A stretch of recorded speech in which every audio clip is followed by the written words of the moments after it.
Okay, in last lecture we have discussed about the different definition related to the sine wave.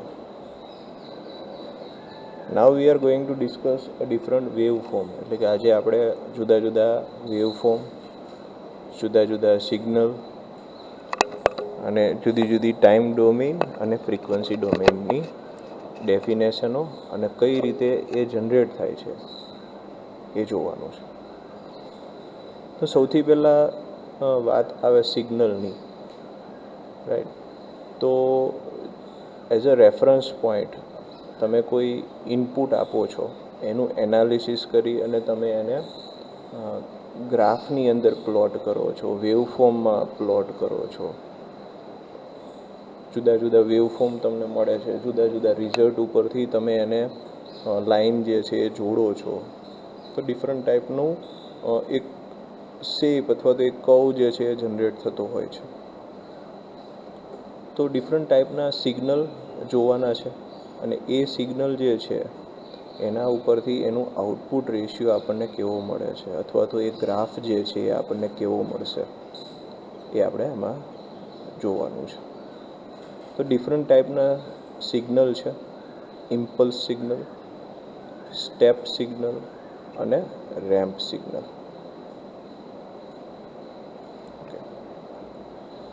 તો ફિગરની અંદર તમે જુઓ છો ramp signal, step signal અને impulse signal. Suppose તમે કોઈ ગ્રાફ ડ્રો કરો છો અથવા તો પ્લોટ કરો છો, તો એની અંદર બે રીડિંગ જરૂરી છે. હવે એ જે બે રીડિંગ તમારે જરૂરી છે એ કોઈ પણ રેફરન્સ એક્સ એક્સિસ અથવા તો વાય એક્સિસમાં તમારે એને પુટ આઉટ કરવા પડે. સપોઝ તમે ફ્રીક્વન્સી અને વોલ્ટેજનો ગ્રાફ ડ્રો કરો છો, વોલ્ટેજ અને કરંટ માટેનો ગ્રાફ ડ્રો કરો છો, પાવર અથવા તો વોલ્ટેજનો ગ્રાફ ડ્રો કરો છો, જે પણ તમે રેફરન્સ લઈ અને તમે ગ્રાફ પ્લોટ કરો છો, એ બે રેફરન્સ તમારે જરૂરી રહેશે. તો એની અંદર જે તમને ગ્રાફનું રિઝલ્ટ આઉટપુટ ફોર્મમાં મળે છે એ પોઈન્ટ તમે જ્યારે જોડો છો અને એના દ્વારા જે સિગ્નલ અથવા તો જે લાઈન અથવા તો જે સિગ્નલ તમને મળે છે એના ઉપરથી સિગ્નલના નામ આપવામાં આવેલા છે. જેમ કે રેમ્પ સિગ્નલ છે, શરૂઆતમાં જે ફર્સ્ટ આપેલું છે તમને રેમ્પ સિગ્નલ. તો તમે લાઈન જુઓ છો, કોઈ એક્સિસ ઉપર અહીંયા કોઈ પેરામીટર મૂકેલો છે, એ રીતે વોલ્ટેજ વી અને આઈ માટેનો તમે કદાચ ગ્રાફ પ્લોટ કરો છો, રાઈટ. જુદા જુદા રીડિંગ ઉપર તમે એ ગ્રાફ જે છે એ આગળ વધારતા જાઓ છો, રાઈટ, સાથે સાથેના આ પોઈન્ટ પોર્શન ઉપરથી. અને એ ગ્રાફ જે છે એ તમને લિનિયર કોન્સ્ટન્ટલી વધતો ગ્રાફ મળે છે. સો એવો ગ્રાફ તમને જ્યારે સર્કિટમાં મળે તો it is known as a ramp signal. Same વસ્તુ in case of you are using for step signal. Step સિગ્નલની અંદર તમે જુઓ છો કે 0 ટુ લઈ અને 1 એટલે કે એની મેક્સિમમ પોઈન્ટ જે છે, ઇન કેસ આપણે વાત કરીએ કે 220 વોટ, 220 વોટ જે આપેલા છે ત્યાંથી લઈ અને ફ્લો ઓફ ઇલેક્ટ્રિકલ એનર્જી જે છે એ કોન્સ્ટન્ટ થઈ જાય છે. So that means reach up to its maximum value, એટલે કે એની જે મેક્સિમમ વેલ્યુ સુધી જે પોઈન્ટ જે છે ત્યાં સુધી પહોંચે છે. અને આફ્ટર દેટ એના પછીના જે લાઇન ડાયાગ્રામ જે છે અથવા તો જે પોઈન્ટ તમને મળે છે એ કેવા મળે છે? કોન્સ્ટન્ટ મળે છે. તો એનું જે જનરેશન થાય છે it is base on a step point of view, કે સૌથી પહેલું જે સ્ટેપ છે it's reach up to its maximum value, કે એની મહત્તમ કિંમત સુધી એ પહોંચે છે અને પછી કેવું થઈ જાય છે? કોન્સ્ટન્ટ થઈ જાય છે. Now next signal is impulse signal. Impulse સિગ્નલની જ્યારે વાત કરવામાં આવે તો ઇમ્પલ્સ સિગ્નલ જ્યારે ડાયોડ છે, સ્વિચિંગ ઓપરેશન જે છે એ કરવાનું આવે ત્યારે ઇમ્પલ્સ સિગ્નલ મેક્સિમમ જનરેટ થતું હોય છે. તમે લોકો જાણો છો કે ડાયોડ છે એઝ અ સ્વિચિંગ ઓપરેશન કામ કરે છે for a particular section or a particular time period. In case the switch on છે તો ફ્લો ઓફ ઇલેક્ટ્રિકલ એનર્જી એમાંથી પસાર થશે.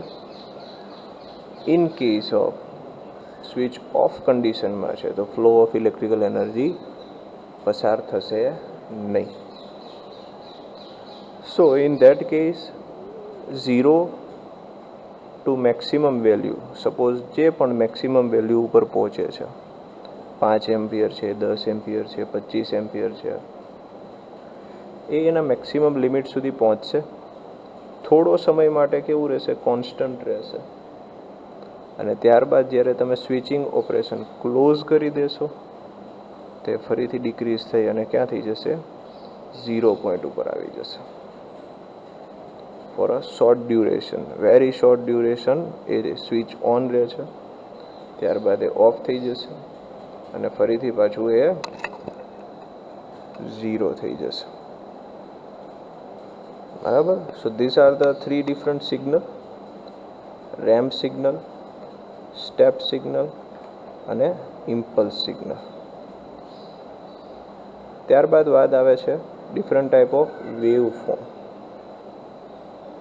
તમે લોકો જાણો છો સાઇન વેવને આપણે જ્યારે દર્શાવવો હોય છે તો એ સાઇન વેવ દર્શાવવા માટે આપણે આ ટાઈપનો વેવ જે છે એ યુઝમાં લેતા હોઈએ છીએ. 0, 90, 180, 270 અને 360. These are the different wave form angle for sine theta.